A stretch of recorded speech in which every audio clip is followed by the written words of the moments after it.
very special edition Dad Tales episodes that we recorded a few months ago, and we thought what a better time to release it than right now. Merry Christmas, everybody. We hope you enjoy. Keep smiling. Happy special edition Dad Tales Day, Leon. How are you? I'm good. Happy Special Editions Day. This is pretty new, isn't it? Unique. It's new for us. So we normally do these podcasts and we do a couple of topics every week, where this time we've been getting inundated with stories and questions from the Dad Tales family. Yeah. So we thought, what better to do than a special edition at no extra cost, should we add? Freebie.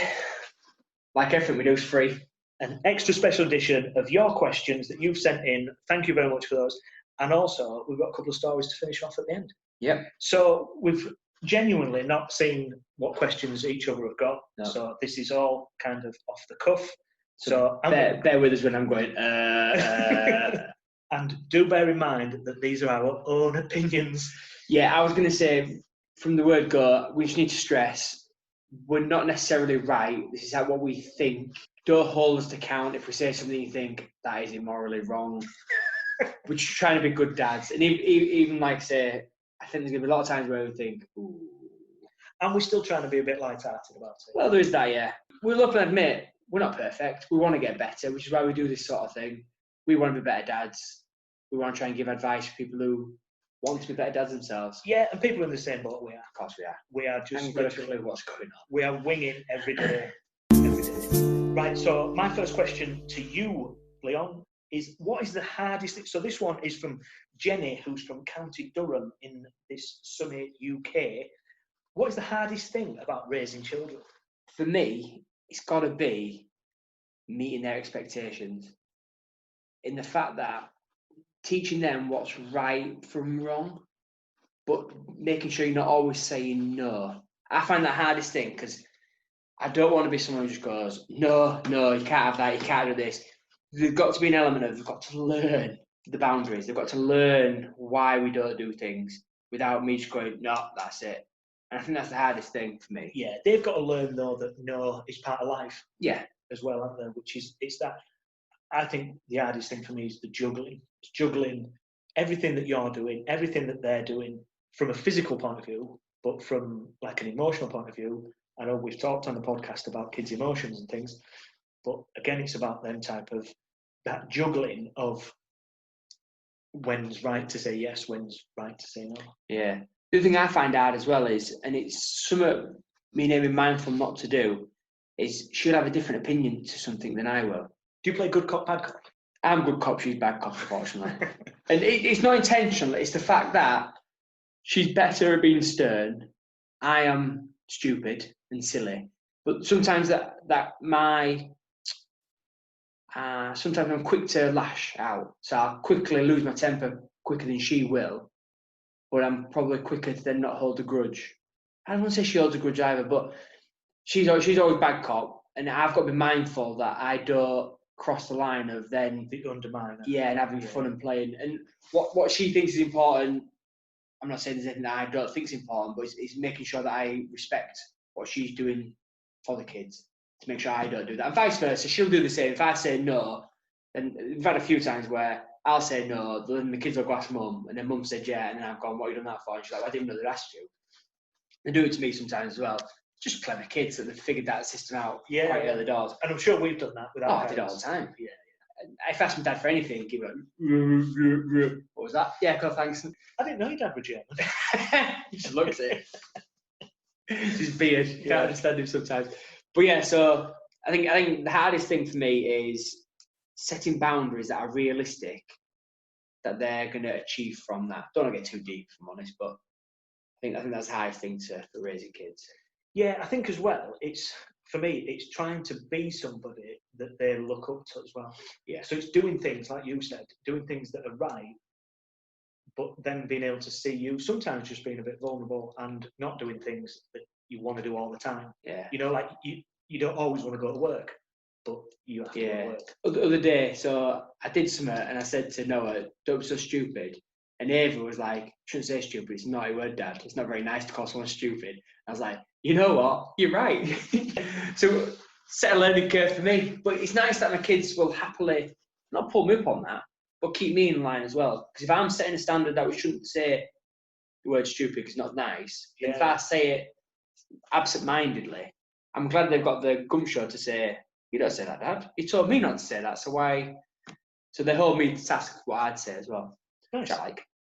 So my question 2, this is from Liam from Doncaster, so thanks for writing in, Liam. Is spending time at grandparents important, and what would be too much time? So, yes, I do think it is important.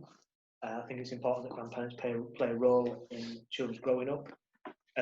Both my parents worked a lot when I was a kid, so I spent quite a bit of time with my grandparents, and they taught me loads of stuff. And I just think that that's the type of relationship you have with grandparents. I do think you get a little bit more leeway with grandparents, don't you? The kids get away with a lot when they're at their house. And I think as long as them lines of authority don't fade too much, I think spending time with grandparents is important. I don't know if you can put too much time on it. No, I agree. And I think the grandparents are there to push boundaries. And I think a parent has to be a certain line, whereas mum, like when I was a kid, my mum would never let me cross a line, but it's okay for me grandma to cross that line. And it's now the same principle now. Like I won't give my kids excessive amount of sweets, but I'm sure my mum finds it funny to give them excessive amount of sweets. And I think that's a grandparent's prerogative, to push the limits. They'll fill them up with pop and then send them back to you in the bounce around the house. Do you know that sort of thing? Yeah. I think they're the good cops, aren't they? Yeah. I think the only time where you need to really start considering how much time you're spending with them is when they start talking like grandparents. Maybe dressing like grandparents. Well, Ma too are like a little old couple. They'll just sit and natter and chatter all the way like they're a little old couple. But I think it's really important that they do have those contact time with grandparents, because you got to remember as well, my parents have come from a different generation. Therefore, what I've grown up doing is completely different to what they grew up doing. So they get stories, they get difference. I think it's important to see the difference in generation and stuff. Yeah, of course. The lifestyles I've led. Like, I was not unlucky, but the aspect of my grandparents didn't live anywhere near me. So when I saw my grandparents, it was like a treat. So I would see them probably 3-4 times a year, and that was it. So I used to love going to see my grandmas and stuff like that. It's right that they moved away, wasn't it? Yeah, so once I was born. Yeah. Leon's here, get away. Whereas, like, for me, I feel, because I didn't see much of my grandparents, I feel there's an importance that my kids get to see their grandparents more. And I'm so happy that they live so local and stuff. Yeah, I find myself an awful lot talking about my grandparents and my parents. And I think it's important that they know the different generations and what was allowed when they was little, and when I was little, what I was allowed to do and what I got involved in. I think it's nice. I loved it hearing stories about when my parents were little. Yeah. So I think it's good. How do you let your kids down gently? So, I'm sorry, that was from Matt from Derby. Thanks for that, Matt. So when you say how you let them down gently, do you mean in the aspect of they're not allowed something or they've not achieved something? So we talked in one of our earlier podcasts about how you can talk about what our child's aspirations were, what they want to be when they're older. And you mentioned about Noah wanting to be a footballer. Yeah. Being a footballer is a very limited opportunity to actually progress to be a professional footballer. So how do you kind of have them conversations to say, you still want them to achieve the dreams when you may realise that they're not always going to make them? Yeah, I think it's a very difficult one because you don't want to shatter dreams. And I know so many people who dreams have been shattered. They've had trials at clubs and stuff like that, and then they've just spat Teddy out and kicked out and they don't play football anymore. And you think, wow, you've actually got a skill that you did it because you wanted the game you loved. I think I go down that avenue. The reason why they started playing, let's use football as an example, started playing football because they enjoyed it. Yes, there's maybe a light at the end of the tunnel that can pave the way of hardship and things like that.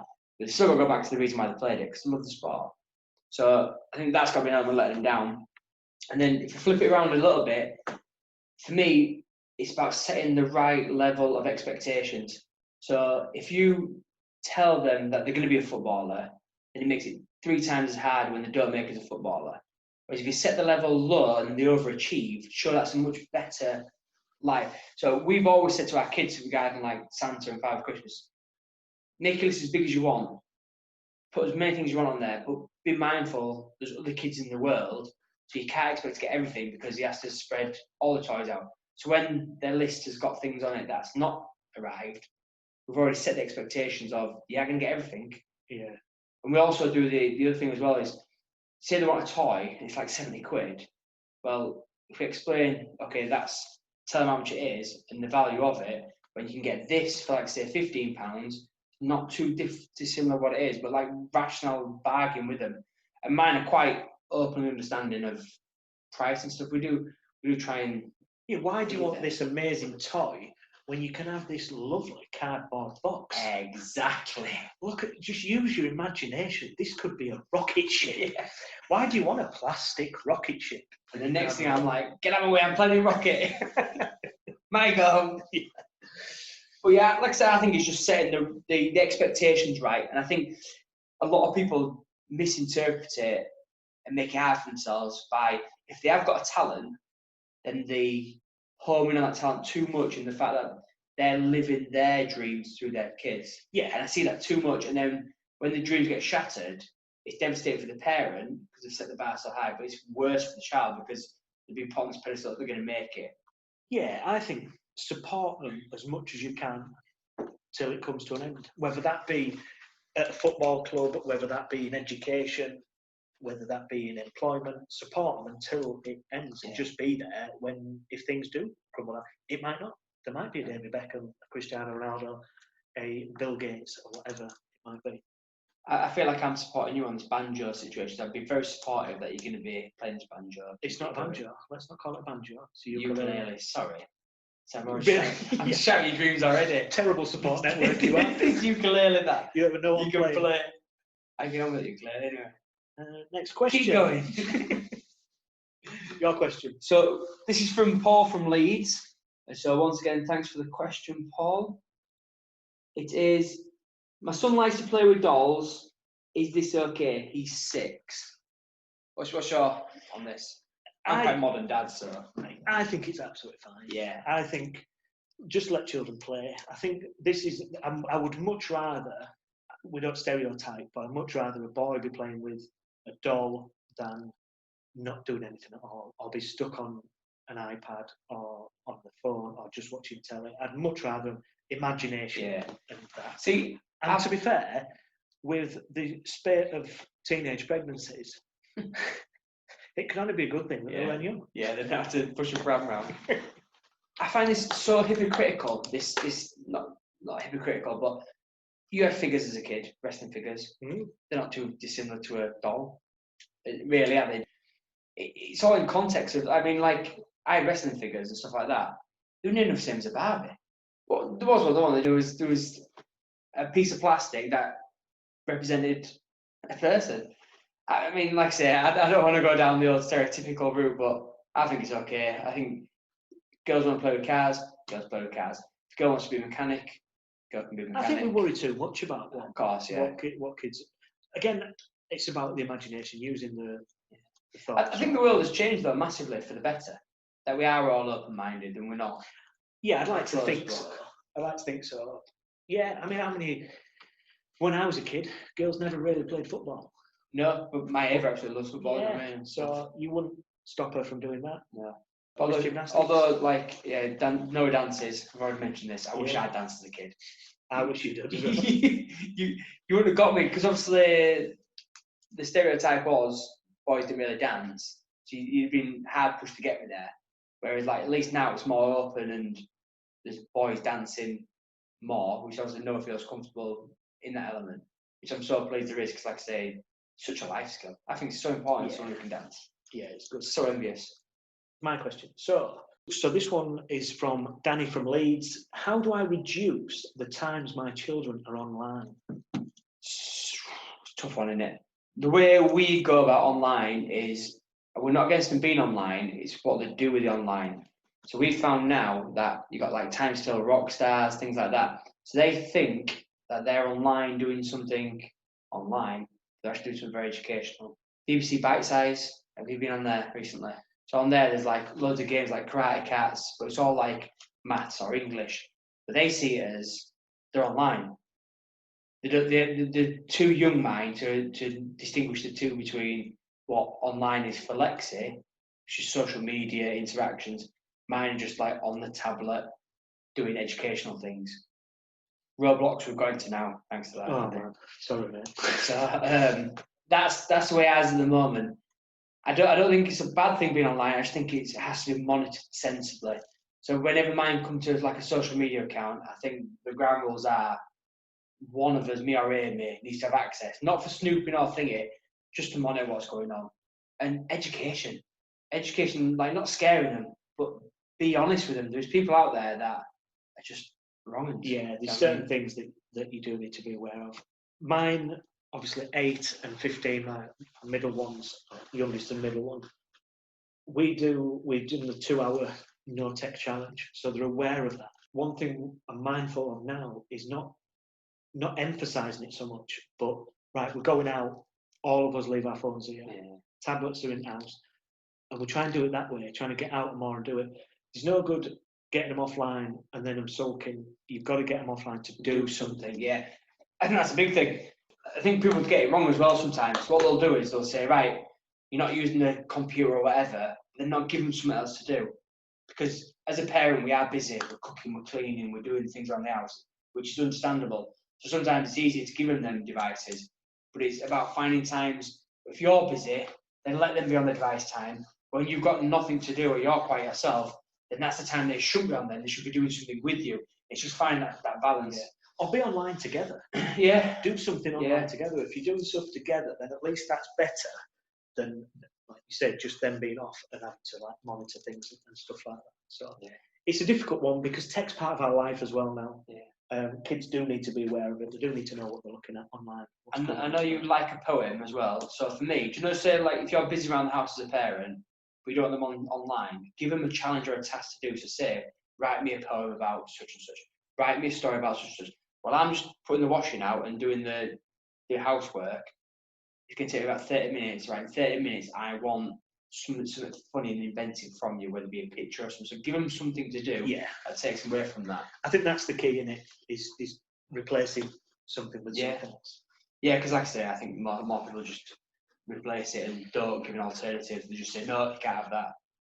I think it's setting those boundaries. So next question from me. This is from Mark, who's from Howden, very local to us is Howden. What is the best age to introduce my child to exercise? That's a good question. We're both quite fitness fanatic. Yeah, I think it's as early as possible. Yeah. I think it's as early as possible, but without scaring them into doing shuttle runs in the garden. Yeah. I think it's things like go to the park and run around. You know, I'll race you to that tree. I'll do this and that. If you're a parent that is heavily involved in exercise, i.e. you teach classes or whatever it might be, get involved in that, setting it up, packing it away, because it's all part of the process. I don't think you can, it's just not scaring them. That's the thing. Not scaring them as early doors into doing something that they're going to hate later on. You know, make it fun. That's the key thing. Yeah. Open space, running about, fresh air. You can't be. Kick a ball. Just go kick a ball and chase it. Be a dog for 5 minutes. I mean, like you say about kids setting things up, ready for a class. So we'll give a big shout out to Everyday Fitness, Jody. Obviously, I see sometimes he takes his kids down and they set the stations up for him. Yeah. Which is a great thing. So it gets them involved. They'll enjoy doing that. And it's like being part of what Dad does, the job. I think that's the best way to get them in and around exercise. I mean, we've always treated exercise like a subliminal thing. So whenever I was little, we get the pram and she'd push a pram around block and stuff. So it's not about the hardcore, crazy exercise. It's just about being active. Yeah, that's the key thing, I think. About being active, but just being out in the fresh air. Yeah. Throw a ball, kick a ball, whatever it might be. Just keep your body moving. I think I completely agree. No, getting up at 6:30 in the morning and making them do 1,000 squats. Yeah. Breakfast. So you've got a limping on your hands. That's what you start doing them. Right, so my question, this one is all the way from Orlando, Florida. Nice. That's a good accent. I don't know about the good accent, but... This is Steve from Orlando. This is brilliant. Thank you very much, Steve, for this. So what age should children be using social media? What do you reckon? Once again, it's an hard one. I think as late as possible using social media. It's that fine balance of, because I think a lot of times it's other parents set different boundaries and different bars, and it's about making sure your kid's inclusive and not being excluded from something that's important.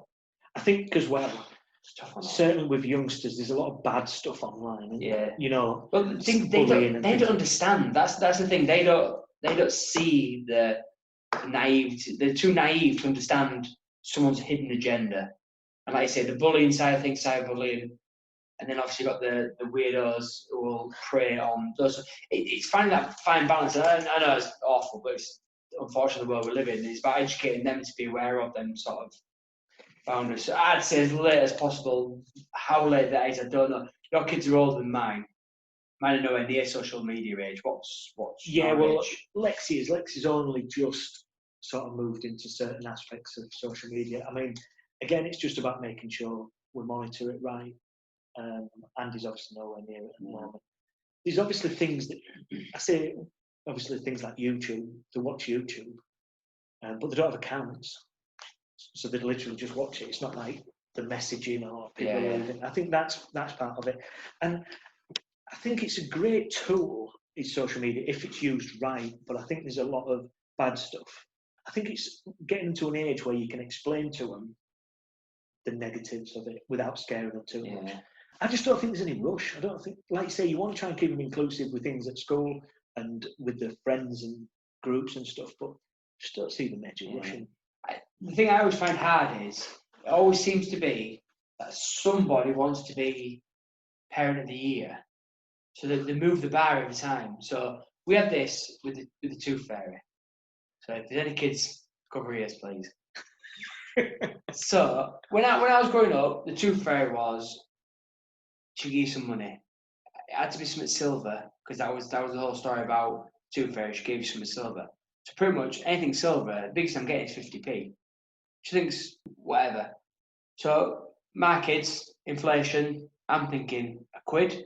Especially there, you're talking kids are losing teeth at like between the ages of 2 to the ages of 5, 6. £1 to them is a lot of money. Depends how cheeky they are. Well, there is that. But to a point where, so Ava went to school, she had £1 under a pillar, but her friends are getting £5 notes, stuff like that. I'm like, hang on, there's a level here of who's winning there. Because then do I go, oh, you haven't been as good because Tooth Fairy's not giving you as much money, or then do I just play the game with them? Yeah. It's not giving the £5 that's the issue. It's why do they need £5? The whole magic is you're being given something from a fairy that's magical.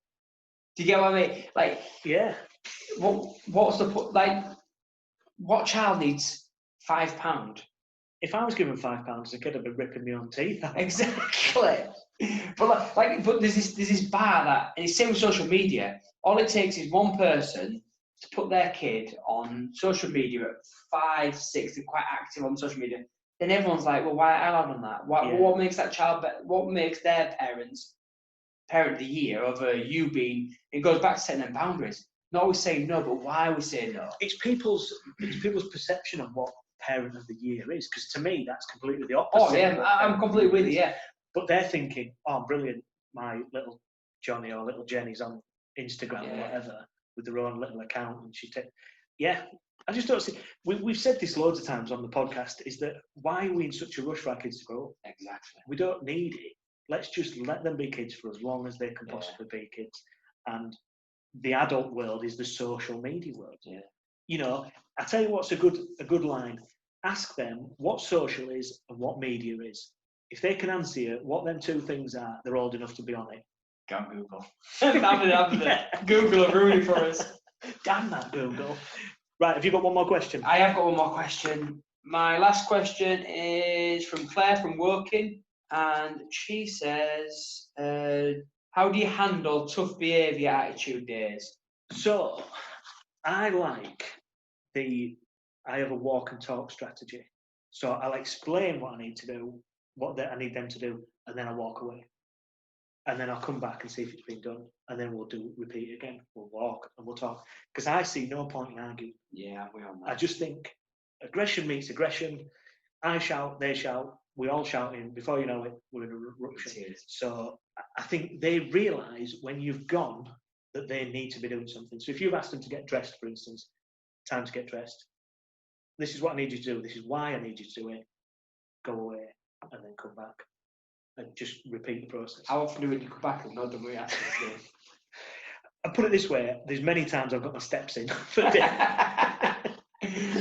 Nice. See, I'm on that, and I'll open up and put my hands up. I'm not scared to air my faults. I can be very short-tempered. It's not until I've blown my top and then I go, what am I doing? They're kids. Yeah. I try to treat them as mature as I can, but at the end of the day, they're kids. Me, like you say, me shouting at them has done nothing but increase my blood pressure. Yeah. It's done no favours. It's not made them go, oh, better do it now. It thought maybe we'd get a bit of tears out of them, but that's still not going to make them do what I need them to do. And we said right at this very start of this that they need to know what the boundaries are. I've learned over the years that shouting and screaming just don't work. There's obviously going to be times when you raise your voice because we're adults. That's what we do. We get trying to authoritise, isn't it? But like you say, literally, as soon as you shouted it, everybody's just stepped up. You've not got what you wanted to do, and no one's winning that. And then I always feel bad for shouting because once again, I've come to the rationale and gone, I'm the adult here. Why have I just behaved like a child and screamed and shouted because I ain't got what I wanted them to do when they might not have actually understood why we need to do that? I think as well, they've got to realise that you've got to talk and you've got to negotiate. You can't go into a shop and not get what you want and then suddenly just start screaming at the person there. You can't do it, get kicked out. Yeah. That's a different story altogether. So speaking of stories, I've been going through our inbox. Nice. And I know you have as well. And I've got quite a cool story that I'd like to share with you. And do you know what I noticed? There was two things I noticed as I was going through these and sort of reading through these stories. Is one thing is that people's stories are very personal. So the funny stories, and I use that in inverted commas, well, I think it's one of them where you need to be there at the time. Was in a lift and little Johnny trumped. Brilliant. It'd have been even funny if I was there at the time. Yeah. And the second thing I noticed was when I was reading through these stories is that I thought you could have sent these in. Right, so this first story, again, we're going to go across the pond. This one is from Carl from Chicago. Nice. In the US of A. When I read this to you, you'll understand why I thought this one might be you. I, starts Carl, like most dads, assume I'd be a superhero to my 4-year-old son. I picked Kyle up from nursery a few weeks ago and it was raining. So we ran to the car. We got in the car and he called me, Dad? Yes, Kyle. As I turned around, catching my breath, he looked at me for a few seconds and then just said, in all innocence and all honesty, I didn't know you could run. To be fair, Mac, it's all of it. I think the innocence of that story is just, obviously we do a lot of things like that with our kids and our kids have seen us doing exercise and stuff, but I just quite like the innocence of that. And we've all been there, haven't we? We've left school, pelting down the street because it's raining, get your car, completely out of breath, and you get a comment, and I'll beat your dad. Yeah. Oh, Dad, why can't you breathe? Dad, why are you turning blue? Yeah. Who did it call Dad?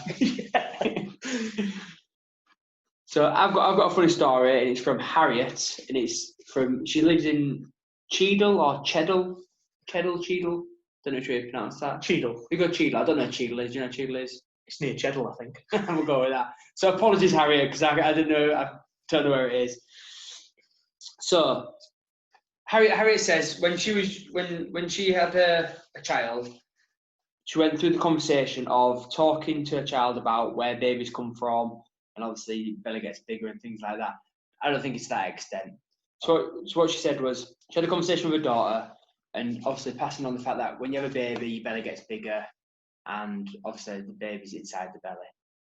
So then her daughter, when they went outside, bumped into a gentleman who had a bit of a portly belly, and she decided to ask the gentleman, was he pregnant?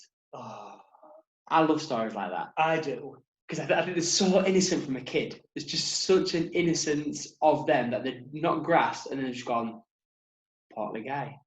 He's got a baby in there. That story could have been so much worse if it was a lady coming. Exactly, yeah. Yeah, to be fair, you're right. But again, stories like that I absolutely love, because it'll go back to, why hasn't that guy got any hair? Or why is that guy? There's no malice about it. It's just complete intrigue in their minds that they just... When Noah was younger, speaking of hair, he said to Amy, why has that guy got long hair?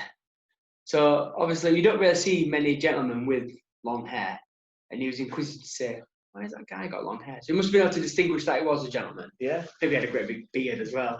Why is that lady hairy beard? Yeah, I love it. Love questions like that. But yeah. So I just want to thank the Dad Tales family for writing in and contributing, and which is why I decided to do a special one-off, because obviously we don't have a chance to get these sort of things out in the normal episodes, so it was nice just to get together. Yeah, do a full episode, and we'll do more because we've got other questions to go through. Yeah, please keep sending them in. Obviously, email us at dadtales@outlook.com. Any stories, any questions, and we'll just answer them like this. Yeah, hit us up on Instagram, which is dad_tales_. Just send us all the things. Even send us funny photos, any funny pictures. We'll do our best to get a shout out, get a mention in there. We love inappropriate pictures, don't we? Of like kids' toys. Yeah, no nudes, please. Inappropriate pictures of toys, things like that. Film scenes that have got a little innuendo to them. Right, thank you very much. We will speak next time. You keep smiling. Keep smiling.